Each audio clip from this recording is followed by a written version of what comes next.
अब हम आज का विषय परमेश्वर की वचन की ओर मुड़े। मैं 2 वचन पढ़ने वाला हूं। पहला तीमुथियुस का 5वां अध्याय 8 वचन। मैं फिर से दोहराता हूं, पहला तीमुथियुस 5वां अध्याय 8वां वचन। पर यदि कोई अपने रिश्तेदारों की विशेष रूप से अपनी परिवार की चिंता न करे तो वह विश्वास से मुकर गया है और अविश्वासी से भी बुरा बन गया है। अब मैं दूसरा वचन पढ़ने वाला हूं, लूका 14:26। मैं फिर से दूसरा वचन पढ़ने वाला हूं, लूका 14:26। यदि कोई मेरे पास आए और अपने पिता, अपनी माता और पत्नी और बच्चों और भाइयों और बहनों वरन अपने प्राण से भी अप्रिय न जाने तो वो मेरा चेला नहीं हो सकता। 2 तरीके वचन है। किसी के पास है क्या लूका 14:26 है क्या? क्या कहता है, पढ़ो तो। यदि कोई मेरे पास आए, इको हो रहा था। हाँ, यदि कोई मेरे पास आए और अपने पिता और माता और अपनी पत्नी और लड़के वालों और भाइयों और बहनों वरन अपने प्राण को भी अप्रिय न जाने तो वह मेरा चेला नहीं हो सकता। ओके, अब 2 तरीके के वचन है। एक शास्त्र कहता है अपने परिवार से प्यार करो। अगर आपने अपने परिवार की देखभाल नहीं की, अरे हाँ, संडे स्कूल, सॉरी मंजुला बहन, माफ करना, भूल गया। देखो मैं इसलिए 2 ज्यादा दिन चर्च से बाहर नहीं रहना चाहिए। पास्टर का भी ऐसा हालत होता है।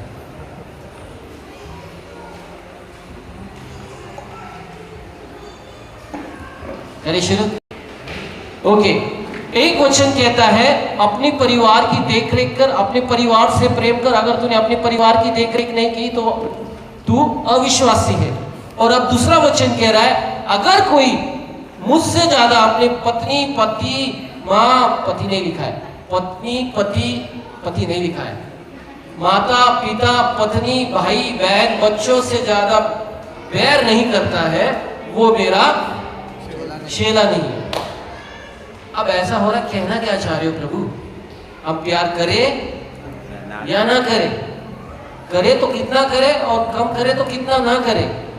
अब कई बार हमको लगता है वो वचन जो है अपने माता पिता, अपनी पत्नी, अपने बच्चों से मुझसे ज़्यादा अगर कोई प्रेम करता है या बैर नहीं रखता है, अंग्रेजी में हेट लिखा हुआ शब्द मिलेगा आपको। Is that right Gokul?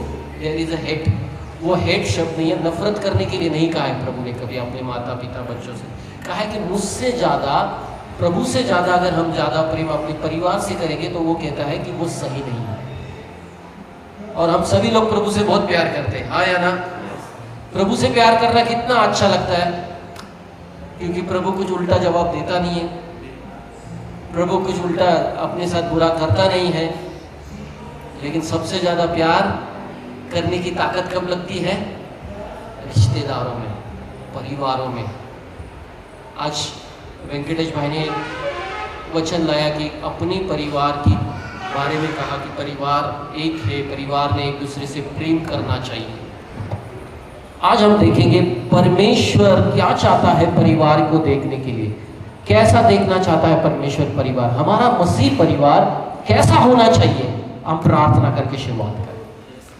पवित्र आत्मा, हम आपकी उपस्थिति मांगते हैं, आपकी सामर्थ मांगते हैं कि आप हमारे बीच आए, आपकी ज्ञान और बुद्धि ले आए, आपका अभिषेक ले आए। यहाँ बैठे हुए हर एक व्यक्ति, उसके मन और विचारों को तू परिवर्तित करेगा, संसार से नहीं लेकिन तेरे वचनों के द्वारा, और हम यीशु मसीह की महिमा कर सके। यीशु मसीह के नाम में आमेन, आमेन। खास करके परिवार परमेश्वर का हृदय है।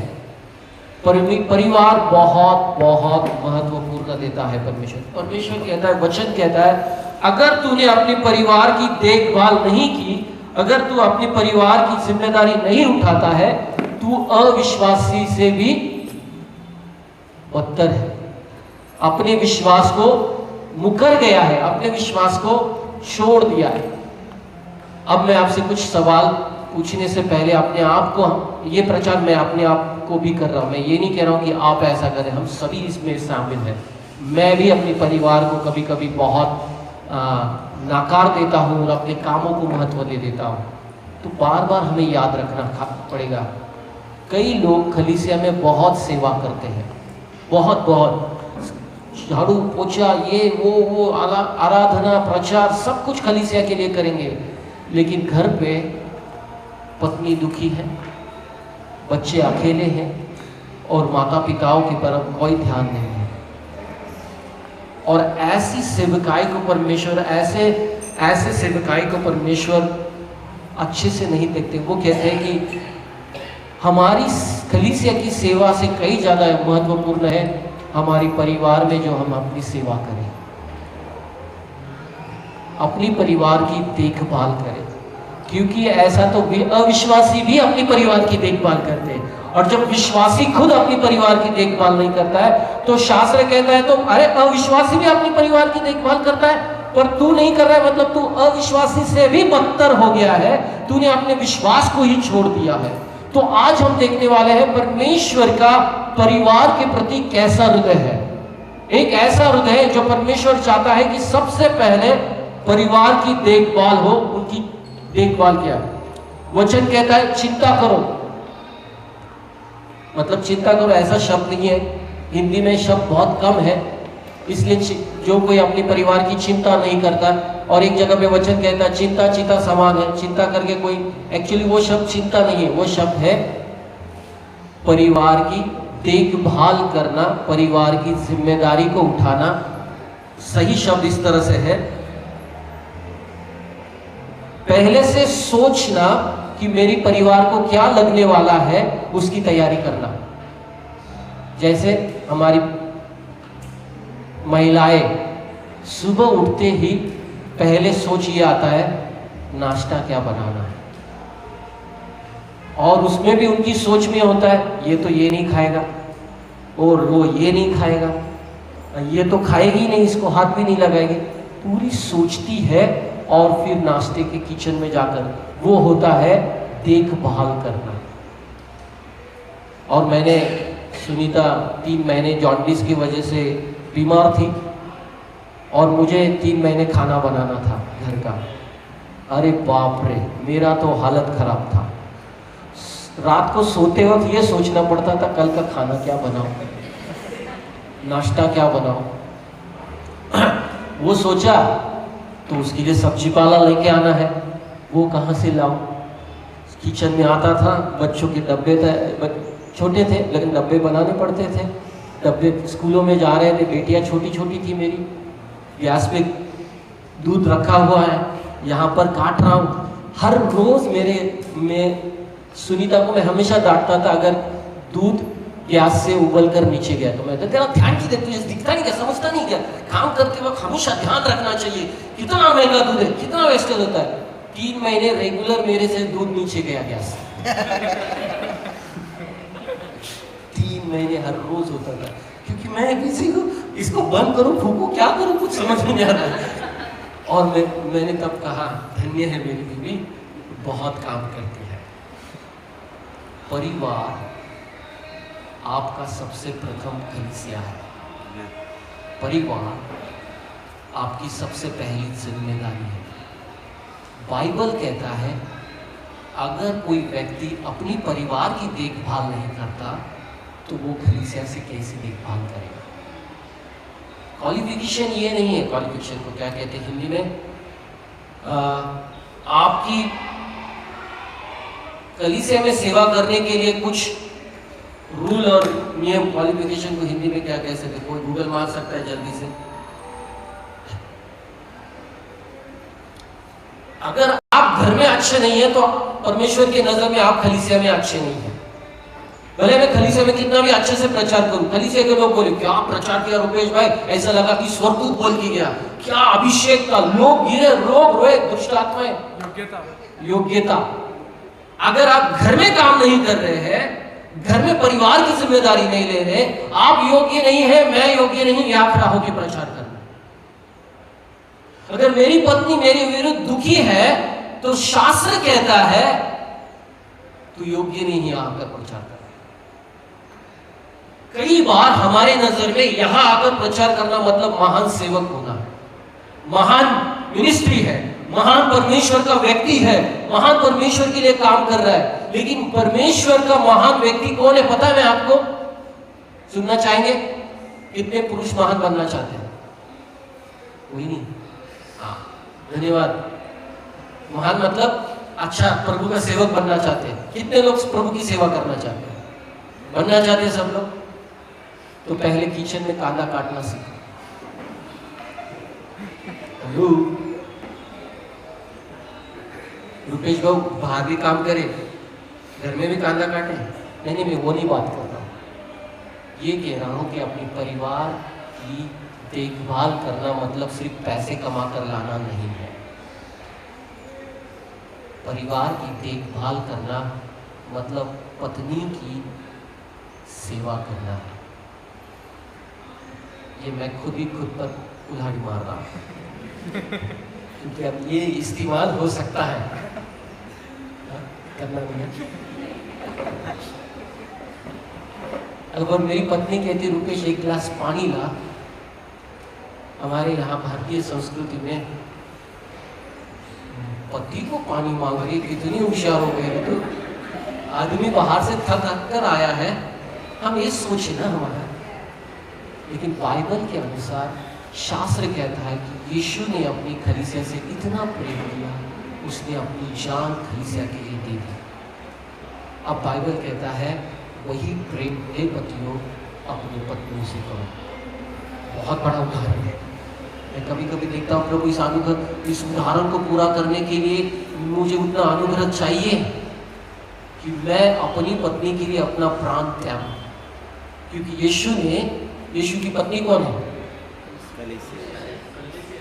उसने कितना प्यार किया अपनी पत्नी से? जान दी थी। हाँ, जान दी थी। अपनी जान दी। कौन सी कलीसिया के लिए? हाँ, नहीं, कलीसिया मतलब कैसी थी? कलीसिया बहुत प्यारी कलीसिया है। कलीसिया सबसे बदतर स्थान है। दुनिया के सारे पापी वहां बैठे हैं, सबसे बड़े और ज्यादा पापी वहां बैठे हैं। जब कलीसिया यीशु को जानती नहीं थी, यीशु को मानती नहीं थी, तब कलीसिया के लिए उसने अपना प्राण दिया। एक ऐसी पत्नी को जो अपने पति की थी नहीं। मैं कलीसिया के बारे में बात कर रहा हूं। तो सोचो हमारी पत्नियां तो हमसे कितना प्यार करती हैं, उनके लिए हमारी कितनी बड़ी जिम्मेदारी बन जाती है। जब मेरी शादी हो रही थी और मैं वादा दे रहा था, वादे देते हैं ना एक दूसरे को, मैं रुपेश धीवर, मुझे याद है अभी कि वो वादे याद है, मैं रुपेश धीवर आज पूरे होशो आवाज में, बिल्कुल ऐसे लिखा था, पूरे होशो आवाज में ये कहता हूं कि प्रभु के बाद सिर्फ तुम में और तुमसे प्रेम करूंगा और तुम में ही आनंद लूंगा। जैसे प्रभु ने अपनी कलीसिया से प्रेम किया, वैसे मैं तुमसे प्रेम करूंगा। मेरा पास्टर सर पर हाथ मार के बैठा हुआ, क्या बात कर रहा है, तू समझ रहा है वचन क्या दे रहा है, तू कर पाएगा क्या? बाद में उसने मिलकर मुझसे बात किया और मैं जवान था, खूबसूरत बीवी मिली थी, उसमें ही मगन था। क्या बोला वो याद ही नहीं था।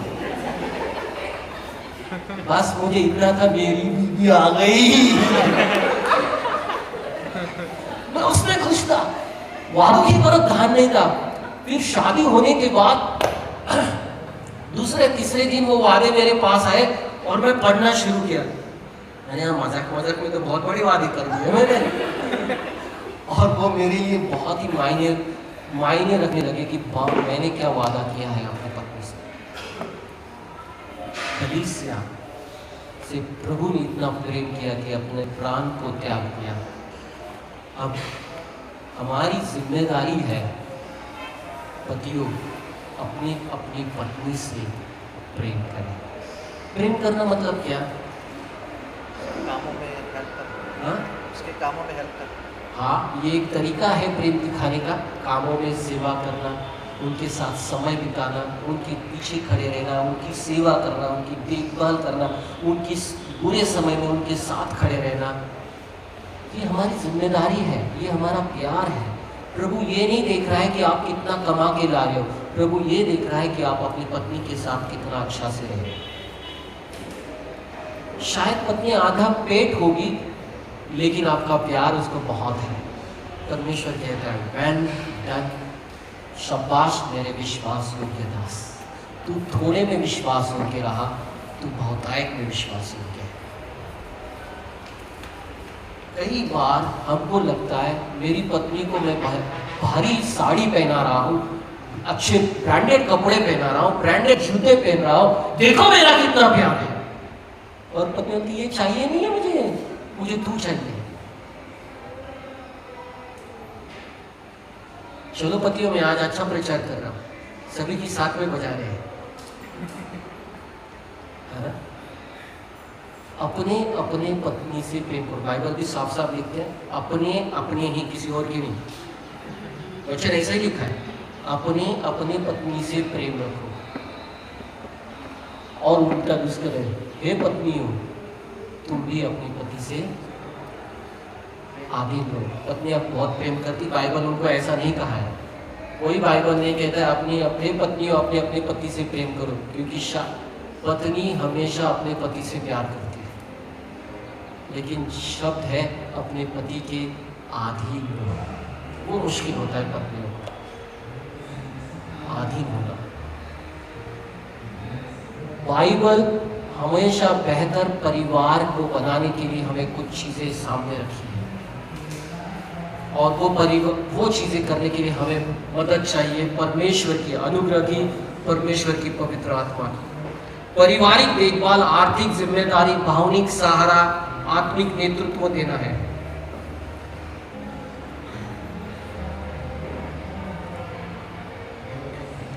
मैं एक वचन पढ़ना चाहता हूं, पत्रस, पहला पत्रस 3 अध्याय 1 से 2। पहला पत्रस 3 अध्याय 1 से 2। हे पत्नियों तुम भी अपने पति के अधीन रहो, इसीलिए कि यदि इनमें से कोई ऐसे हो जो वचन को न मानते हो, तो भी तुम्हारे भय सहित पवित्र चाल चलन को देखकर बिना वचन के अपनी अपनी पत्नी के चाल चलन के द्वारा खींचे जाए। अब शास्त्र कहता है कि पत्नियों के लिए भी कुछ जिम्मेदारी है। पत्नियों को शास्त्र कहता है कि हे पत्नियों अपने पति के अधीन रहो, चाहे तुम्हारा पति विश्वासी हो या ना हो, लेकिन आपका बर्ताव इस तरह से होना चाहिए कि वो अविश्वासी पति भी जाकर ये देखे कि क्या हुआ मेरी पत्नी ऐसे बदल गई। हमारे नासिक में एक जोड़ा था, जॉन और जया नाम का। जया एक विश्वासी हो गई, एक स्त्री थी विश्वासी हो गई, और वो कलीसिया में आने लगी और उसका स्वभाव बदलने लगा। और उसका पति बहुत शराबी था, इतना शराबी था कि रात 11, 12, 1 बजे तक शराब पीता था, और शराब पीने के बाद उसको गर्मा गर्म चपाती चाहिए थी तवे से। अगर ठंडी मिली तो बहुत मारपीट करता था जया के साथ। लेकिन जब जया विश्वासी हो गई, वो अपने पति के साथ पहले झगड़ा करती थी, अब झगड़ा बंद कर दिया। पति पीता था और वो गर्मा गर्म रोटी बनाकर उसको तवे से देती थी, और इतना प्यार से, इतना से देखभाल कर रही। उसका पति सोचा इसे हुआ क्या है, और एक रविवार उसके पीछे पीछे आया कि ये जाति कहाँ है देखने के लिए। और वो एक चर्च में आकर बैठी हमारे, और उसका पति भी आकर पीछे बैठा। उसने प्रचार सुना और उसी दिन उसने निर्णय किया मुझे यीशु के पीछे चलना है। पत्नी के बर्ताव ने उसे कलीसिया की पहचान करवाई, और कलीसिया ने उसे यीशु की पहचान करवाई, और आज वो दोनों मिलकर सेवा करते हैं। पत्नी के बर्ताव ने पति को जीत लिया। ये बेहतरीन गवाह। कई बार हम लगता है हमें सुसमाचार सुनाने बाहर जाने की जरूरत है, बाहर लोगों को सुसमाचार सुनाने की जरूरत है। नहीं, सुसमाचार हम जीते हैं। पहले घरों में जीवन जियो। शास्त्र कहता है पहला सुसमाचार हम अपने परिवार में जीना चाहिए, परिवार में प्रचार करना चाहिए। हमारे रिश्तेदार हैं, हमारी पत्नियां हैं, हमारे बच्चे हैं, वो सब हमें देखते हैं हम कैसे मसीह हैं। और वो देखकर वो मसीह को पहचानते हैं। किसी ने कहा कि कोई बाइबल नहीं पढ़ता है बाहर बाइबल पढ़ते नहीं है, बाहर बाइबल पढ़ने वालों को पढ़ा जाता है और उनको समझ में आता है बाइबल में क्या लिखा है। अगर मैं मसीह हूं और मैं अपनी पत्नी को मारपीट कर रहा हूं, मेरी पत्नी और मेरे परिवार में वाद विवाद है, तो वो बाइबल में क्या देखेंगे? वो देखेंगे कि बाइबल में कुछ नहीं लिखा है परिवार के बारे में। पर मैं मसीह हूं और परिवार में प्रेम है, एकता है, हम साथ में चल रहे हैं, उन्हें समझ में आएगा कि बाइबल परिवार के बारे में बहुत अच्छा कहती है, मुझे बाइबल को सुनने की जरूरत है। मैं सवाल पूछता हूं कि क्या आपका परिवार लोगों को बाइबल पढ़ने में मदद कर रहा है? हाँ या ना? क्योंकि लोग बाइबल नहीं पढ़ते हैं, लोग हमें पढ़ते हैं जो हम बाइबल पढ़ रहे हैं। बहुत महत्वपूर्ण है परिवार की देखभाल करना। अब पत्नियों, आप बोलेंगे कि अरे रुपेश भाई मस्त पत्नियों के लिए वचन पढ़ा, अब पतियों के लिए मस्त वचन पढ़ेंगे। पहला पत्रस 3 अध्याय 7वां वचन। पहला पत्रस 3 अध्याय 7वां वचन। वैसे ही हे पतियों, तुम भी बुद्धिमानी से पत्नी के साथ जीवन निर्वाह करो और स्त्री को निर्बल पात्र जानकर उसका आदर करो। शास्त्र कहता है अपनी पत्नी का आदर करो, यह समझकर कि हम दोनों वारिस, वरदान के वारिस है, जिससे तुम्हारी प्रार्थना रुक ना जाए। 2 चीजें पत्नियों को कहा है, अपनी पत्नी का प्रेम करना और पत्नी का आदर करना। मैंने कई बार देखा है पतियों को अपनी पत्नी, इधर आ रही दूर से, और पत्नी हाँ जी बोलिए, और पति कहते तुझे समझता नहीं क्या? आदर सम्मान करें। पत्नी आपकी दासी नहीं है। शास्त्र नहीं कहता कि वो दासी, वो कहता है वो तुम्हारे साथ एक वचन के भागीदार है। वो आपके जैसे ही वारे के लिए वादा किया गया है उसके साथ, और उसे सम्मानित, अच्छी बुद्धि से सम्मानित, से आदर सम्मान होना बहुत जरूरी है। मैं कई हमारे महाराष्ट्र घरों में जाता हूँ और मैं चित्र को देखते रहता हूँ क्या होता है उस घर में। जैसे हम आते हैं उनके घर में, पति हमारे साथ बैठ जाते हैं, चाट होगा, मराठी में हम ऐसे करते हैं, चाट होगा, और पत्नी किचन में जाती है, चाय भी बना के लाती है, ये पति को चाय देती है, फैन ला, वो फैन चालू करती है, और पति गप्पा करता है, बातें करते रहता है, और पत्नी किचन की देखभाल करती है। और नेक्स्ट टाइम हम उल्टा करते हैं, हम जब कोई हमारे घर में आता है, पानी मैं जाके देता हूँ, मेरी पत्नी को नहीं कहूँगा पानी ला रहे, मैं खुद उठ के जाऊँगा, नल लाऊंगा, पानी दूंगा, और मैं वो चाय पीएंगे बनाऊँ। मैं मेरा चाय इतना गंदा है कि कोई पिएगा नहीं, इसलिए मुझे पत्नी को बोलना है बनाओ प्लीज़, मैं बनाऊँगा नहीं भी। आदर सम्मान करें, अपनी पत्नी को आदर सम्मान करें। शास्त्र कहता है जो पति अपनी पत्नी के साथ आदर सम्मान से व्यवहार नहीं कर रहा है, अच्छा रिश्ता नहीं है, बाइबल कहता है, मैं नहीं कह रहा हूँ, उनकी प्रार्थना भी परमेश्वर नहीं सुनता, उनकी आराधना भी परमेश्वर नहीं सुनता है। पुराने करार में एक उदाहरण है, याकूब नाम का एक व्यक्ति था, उसको 2 पत्नियां थी, राहेल और लिया। बराबर ना? नामों में गड़बड़ करता हूँ। रेचल हिंदी में लिया है, लिया राहेल और लिया हिंदी में। तो एक पत्नी से प्रेम करता है और एक पत्नी से प्रेम नहीं करता है, और परमेश्वर नाराज हो जाता है इस बात से। परमेश्वर पतियों से नाराज होता है जब हम अपनी पत्नियों से प्रेम नहीं करते। तो शास्त्र कहता है अपनी पत्नियों से प्रेम करें और उनका आदर सम्मान करें। किस तरह से मैं अपना प्रेम और अपना आदर सम्मान दिखाता हूं? अब कितने पिताओं ने अपने बच्चों के साथ खेला है? वेल एक बार एक सर्वे किया गया, 100 बच्चों को बुलाया गया और उनको पूछा गया, 100 बच्चों को अकेले कमरे में, आपका सबसे खुशी का समय कौन सा था? तो उन्होंने कुछ जवाब दिया। फिर उन्हीं बच्चों के 100 माता पिता को बुलाया गया और उनको पूछा, आपको क्या लगता है आपके बच्चों का सबसे आनंद का समय कौन सा रहा होगा? तो माता पिता ने जवाब दिया, जब मैंने उसको पहली बार साइकिल लेके दिया था, जब हम विमान से उस देश घूमने गए थे, जब मैंने उसे वो पसंदीदा सलमान खान जैसे जूते लेकर दिए थे, वो उसका आनंद है। जब मैंने उसको बाइक लेके दी थी, वो उसका आनंद का समय था। सब माता पिताओं ने बताया कि क्या क्या हमने ले लिया, उनके लिए कितना खुशी की बात है। और फिर उनके माता पिताओं को बोला, सुनिए लेकिन आपके बच्चे क्या कहते हैं, उनका सबसे आनंदित है। 100 में से 95 बच्चों ने कहा, हमारे लिए खुशी का समय ये था जब माता पिता दोनों हमारे साथ समय बिता रहे थे। हेलो, 95 बच्चों ने कहा, हमारे लिए सबसे खुशी का समय वो था जिस समय दोनों माता पिता हमारे साथ बैठकर समय बिता रहे थे, वो हमारे लिए सबसे खुशी का समय था। हम माता पिताओं को लगता है कि बच्चों का सबसे खुशी का समय वो है जब हम उनको कुछ देते हैं। नहीं,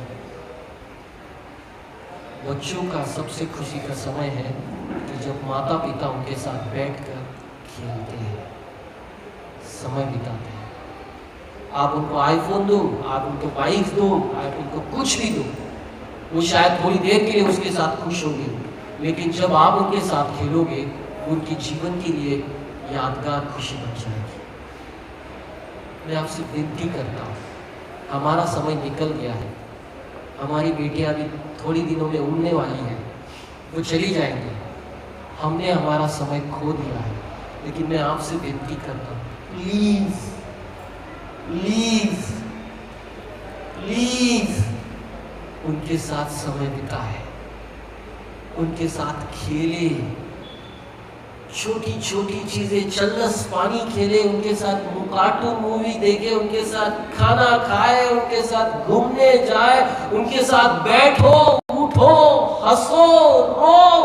वही तुम्हारी जीवन की सबसे बड़ी पूंजी है। फिर समय नहीं लौटेगा, फिर समय नहीं लौटेगा। जब वो चले जाएंगे, फिर आप कहोगे कि सब खाली हो। मैं आपसे विनती करता हूँ, उनके साथ समय बिता, उनके गले में हाथ डालकर उनके साथ घूमे, उन्हें पिता नहीं दोस्त बने, एक माँ नहीं एक सहेली बनकर उनके साथ रहे, उनके साथ खड़े रहे, उनसे पूछे। अब जब बच्चे रहते हैं, जब वो हमसे बातें करते हैं, तब हम बोलते हैं हम काम में हैं, अभी हमसे बात नहीं करना है, अब हमें समय नहीं है, बहुत काम पड़ा है, बहुत समय है। वो छोटे होते हैं, हर चीज आपको आकर बताना चाहते हैं, पर हमारे पास समय नहीं है। फिर वो बड़े हो जाते हैं, तब हम कहते हैं अब बता दिन भर तूने क्या क्या। बोलता है तूने बचपन में नहीं सुना है, अब क्या सुनेगा।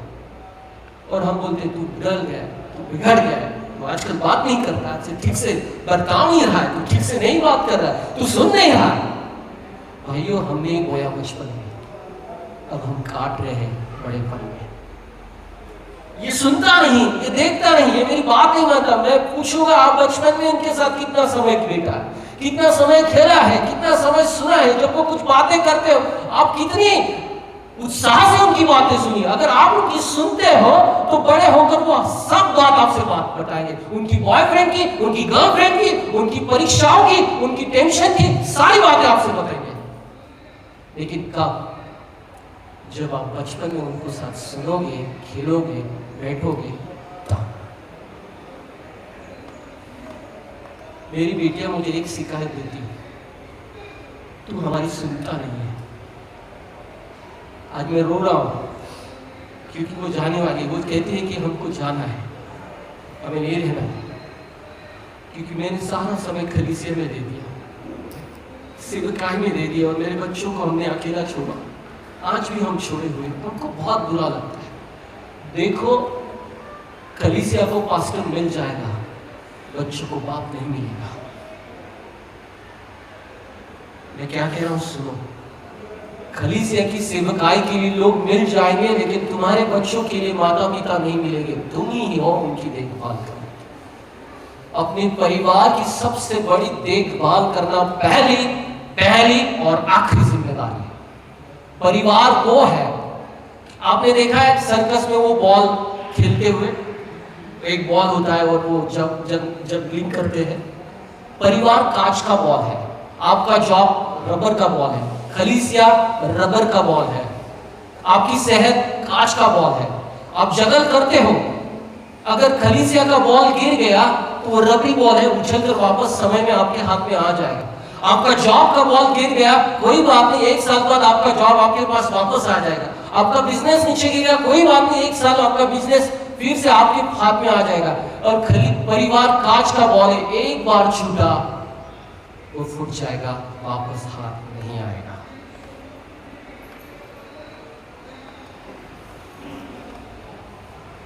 परिवार प्रथम, सेवकाई बाद में। सब लोग सेवकाई की दौड़ में लगे हुए हैं, यहां आकर सेवा करने के लिए सबको उत्साह है। मैं सवाल पूछूंगा, कितने लोग आप यहाँ जाकर अपनी पत्नी को चाय बनाकर पिलाएंगे? कितने लोग पत्नी की सेवा करेंगे? मेरी पत्नी ने मेरे साथ बहुत बुरे दिन खड़ी रही है, बुरे समय खड़ी रही, हर बार रही है। मैं उसकी तारीफ नहीं करना चाहता, मैं कितना बुरा उनको बता रहा हूँ, लेकिन अब उसके समय बुरे चल रहे हैं, उसके हार्मोन्स में बदलाव हो रहा है। हार्मोन्स, जहाँ महिलाओं का पीरियड जाने लगता है, उनके स्वभाव बदलने लगते हैं, वो चिड़चिड़े होने लगते हैं, अकेलापन महसूस करने लगते हैं, उनको हर चीज में गुस्सा आने लगता है, उनको कुछ भी भाता नहीं, उनको लगता है मुझसे कोई प्यार नहीं करता। और हम उसे कहते, और मैं सुनीता को कहने लगी, तू बदल गई है, तू पहले जैसी नहीं है, तू चिड़चिड़ी है, तू यीशु मसीह में नहीं है, तू समझ नहीं आ रहा है तुझे, तू क्या कह रही है। मैं उसकी तरफ ध्यान नहीं दे रहा हूं, मैं कलीसिया की सेवा कर रहा हूं, मेरी पत्नी हार्मोन्स बदलाव में जा रही है और मैं उसे कह रही है तू साथ नहीं दे रही है। मुझे सीखना पड़ा, मेरी पत्नी में बदलाव हो रहे हैं, मुझे कलीसिया से ज्यादा उस पर ध्यान देना जरूरी है। और जब वो समय में होती है, मुझे उसके लिए प्रार्थना करनी है, हे प्रभु मेरी पत्नी इस बदलाव से गुजर रही है, उसे मदद कर। बच्चों, अपने माता पिता को जब 40 के बाद आते, आपके माता पिता आपको गुस्से दिखाई देंगे क्योंकि उनके हार्मोन बदल रहे हैं। आप अगर बड़े हैं तो अपने माता पिता की देखभाल करो उस समय के लिए, क्योंकि एक बदलाव से गुजर रहे हैं। उनकी जॉब की जगह बदलाव हो रहा है, उनका शरीर कमजोर हो रहा है, उनकी सोच बदल रही है, इस कारण वो बदल रहे हैं। मुझे अपनी पत्नी के साथ खड़ा रहना है और मैं पूरी कोशिश कर रहा हूँ जितना हो सके उसको मेरे साथ लेकर घूमना और उसके साथ खड़ा रहना, उसके हर मुश्किल दौर में। मुझे मालूम है मेरी पत्नी को सुबह टेंशन होता है नाश्ता डब्बा बनाने में, उस समय मैं खड़ा रहूँगा किचन में, क्योंकि सुबह का समय टेंशन वाला समय, सबको बाहर निकालना है, तब साथ में खड़े रहो, कुछ बनो मत, कुछ करो मत, साथ में खड़े रहो। और पत्नियों, आपके पति दिन भर लोगों की गाली गलौज खाकर घर पे आते हैं, उनको लगता है मेरा घर मेरे लिए आरामदायक होगा। जब वो आते हैं उनको घर अच्छा रखें, साफ सुथरा रखें, उनकी पसंद का खाना बनाए। ये है साधारण सी चीजें हैं, प्यार करने के लिए कोई पैसे नहीं लगते हैं, सिर्फ समय लगता है और एक दिल लगता है। मैं आपको ये नहीं कह रहा हूं कि आपके पति और पत्नियों को बाहर देश ले जाओ, बीच पे घुमाओ, वो नहीं कह रहा हूं। मैं ये कह रहा हूं बस उनके साथ बैठो, आपके बच्चों के साथ बैठो, आपके पति के साथ बैठो, अपनी पत्नियों के साथ बैठो, गप्पे मारो, साथ में रात का खाना साथ में खाओ, एक साथ बैठकर खाओ, हो सके तो टीवी साथ में देखो, बुरा नहीं है, पाप नहीं है, अच्छा कार्टून मूवी देखो, पारिवारिक मूवी देखो। अब साथ में कार्टून मूवी देखता हूँ मैं मेरे बेटी के साथ, आज भी मैं शिनचैन देखता हूँ, डोरेमोन देखता हूँ क्योंकि मेरी बेटी को पसंद है, अब वो मुझे भी पसंद आने लगा मेरी बेटी। लेकिन ये है, क्या आप आपके परिवार से प्रेम करते हो? मैं ये नहीं कह रहा हूँ कि आपने अपने परिवार के लिए गाड़ी ली, घर बनाया, आपने परिवार के लिए पैसे दिए, आपने अच्छे स्कूल दिए, अच्छे स्कूलों में दाखिला दिया, मैं वो नहीं कह रहा हूँ। मैं वो कह रहा हूँ क्या आप आपके बच्चों के साथ खेले हैं? पता है, मेरे पिताजी को मैंने 45 साल बाद गले मिला। कितने साल बाद? कितने साल बाद? 45 ईयर। मेरी बहुत इच्छा थी मेरे पिता के गले मिलूं, बस। आज तक मेरे पिता ने मुझे गले नहीं लगाया था, लेकिन जब मैं गोवा निकल रहा था तो मैं बहुत ताकत लगी मुझे अपने पिता के पास जाकर गले लगकर उनको हक दे दूं। मुझे लगा कि मैं वापस आऊँ ना आऊँ, मैं रहूँ ना रहूँ, मेरा पिता रहे ना रहे, पर मुझे आज तो गले मिलना है। और जब मैं उनको गले मिला, पता है, मैं बहुत खुश हुआ। ऐसा लगा कि किसी ने मुझे करोड़ों की जायदाद मेरे नाम पे कर दी। बस मेरा पिता मुझे गले मिला। आपने आपके बच्चों को गले मिले या नहीं मिले आप तक? एक बार चर्च में एक अंकल ने मुझे ऐसा किया, अरे मेरा बेटा, मेरे बाप ने आज तक नहीं किया। जब उसने किया मेरे आंखों से आंसू बहना शुरू हो गया, क्योंकि मुझे वैसा प्यार किया ही नहीं गया। मैं कहता हूँ, अब मैं मेरी बेटियों को इतना गले मिलता हूँ, इतना पप्पी देता हूँ कि वो बोलता है बस करना, कितना गले मिलेगा? मैं बोला हाँ वो चलेगा, लेकिन ये नहीं चलेगा कि तू कहे कि मैंने कभी गले नहीं दिया। आपने अपनी बेटी को कभी पप्पी दिया है, किसू दिया है? क्या सिर्फ झगड़ा ही किया है? बस ये गलत किया तूने, ये गलत किया, ये गलत किया। शायद वो हम कम करें। आओ उनके लिए हम प्रार्थना करें, आओ उनके गले मिले, उन्हें अपने गले से लगाए, उनके साथ हाथ डालकर चले। वैलेंटाइन डे था। ये वैलेंटाइन डे सिर्फ जवान लड़का लड़कियों के नहीं है। मैंने अपनी बेटियों के, सुनीता को कल मैंने माफ़ी मांगी, सॉरी ये वैलेंटाइन डे हमारा ख़राब रहा, हम ये वैलेंटाइन डे सफ़र में है, मैं कुछ कर नहीं पा रहा हूँ तुम्हारे लिए, लेकिन हमने साथ में कुछ एयरपोर्ट पे एक खाकर हमारा वैलेंटाइन डे मनाने की कोशिश की। और मेरी बेटियों को फ़ोन किया, सॉरी दिन भर मैं प्रचार में था, आपसे हैप्पी वैलेंटाइन डे में नहीं बोल पाया। तो मैंने उनका हैप्पी वैलेंटाइन डे बच्चों, मैं आपसे प्रेम करता हूँ। कितनी बार अपने बच्चों को आपने कहा मैं तुमसे प्रेम करता हूँ? कहा या नहीं कहा? कोई है जिसने कहा है आई लव यू, मैं तुमसे प्रेम करता हूँ? बोल के तो देखो, बोलने के लिए कितनी ताकत लगेगी आपको पता चलेगा।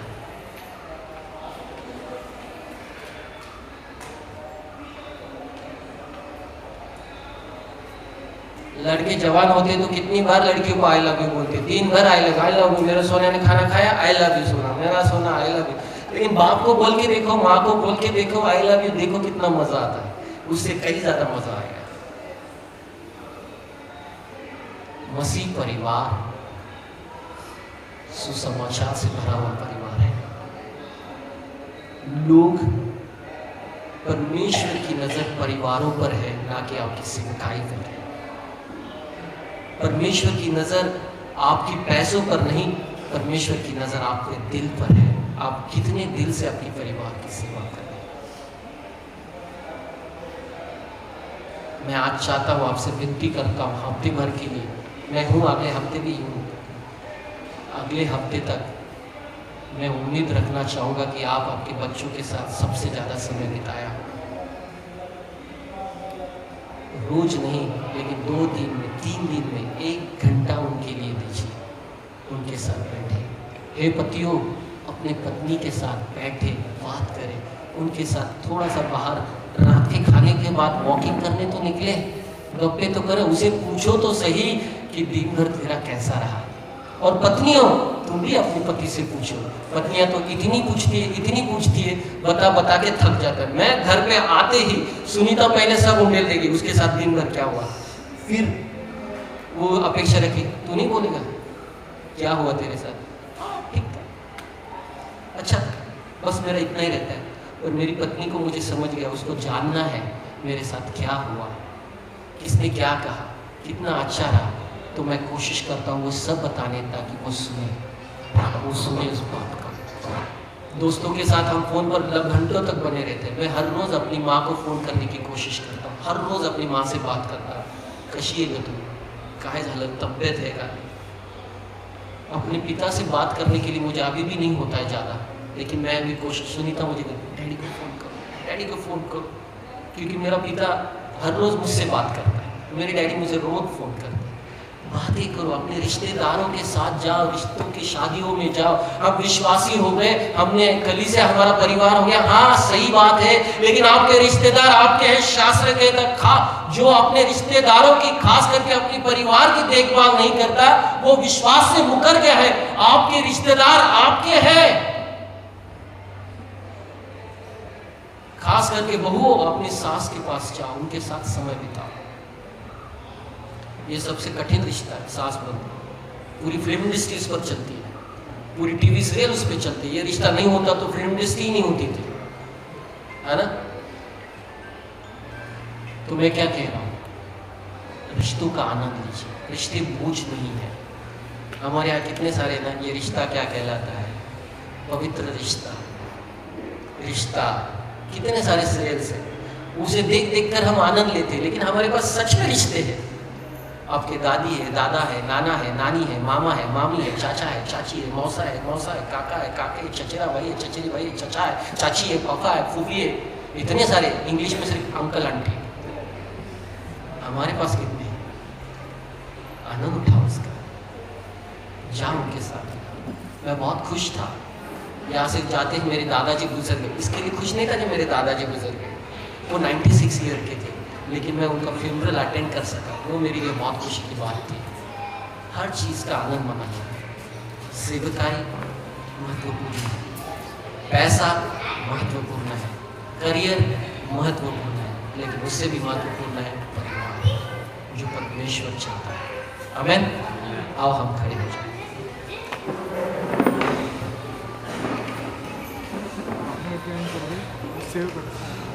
हाँ, अगर आपने आज तक परिवार के साथ नहीं दिया है तो माफी मांगने की जरूरत है। आपके बच्चों के पास जाओ, अपनी पत्नियों के पास जाओ, अपने पतियों के पास जाओ और उन्हें कहो क्षमा करें मुझे, मैंने बहुत सारी चीजें खो दी है, मैंने बहुत सारी चीजें कमी कर दी है, मैं सही नहीं रहा हूँ। लेकिन उसे कहो, माफी मांगो एक दूसरे के साथ, और एक दूसरे के साथ इसके आगे परिवार को। अगर आप बच्चे हैं, अपने माता पिता से माफी मांगो, माता पिता हो अपने बच्चों के पास जाकर माफी मांगो कि आपने गलत किया होगा।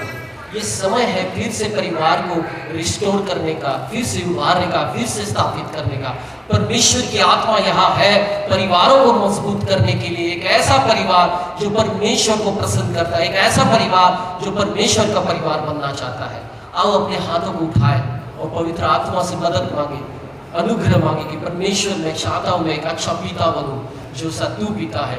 मैं कहूँ परमेश्वर मैं एक अच्छी माता बनूं जैसे तू माता बनकर रहा है। कहे प्रभु, बच्चों कहे मैं एक अच्छा पुत्र बनूं जैसा तू पुत्र रहा है। यीशु कहो मैं एक अच्छी बेटी बनूं जैसा तू रहा है। प्रभु उसके समान हमें बनने के लिए बुलाए गए हैं। आओ हम प्रार्थना करें। प्रभु हम धन्यवाद करते हैं, हम चूके हैं, गलत किए हैं। खास करके मैं एक निष्ठुर आदमी रहा हूँ, अपने परिवार के प्रति मैं निर्दयता से बर्ताव रखा है। परमेश्वर मुझे क्षमा कर परमेश्वर। लेकिन मैं प्रार्थना करता हूँ परमेश्वर, हम सभी को मदद कर परमेश्वर। हम हमारे बच्चों के साथ, हमारी पत्नियों के साथ, पतियों के साथ हम अच्छे से व्यवहार करें, रिश्तेदारी के साथ अच्छे से बने रहें। प्रभु तेरी आशीष और तेरी अनुग्रह में हर एक परिवार के लिए मांगता हूँ यीशु मसीह के नाम में, आमीन आमीन। मैं उम्मीद रखता हूँ कि सब लोग अपने परिवार के साथ एंजॉय करेंगे और हफ्ते भर में अपने स्टेटस पे रखेंगे के वाले सभी परिवार के साथ। चलेगा? हालेलुया।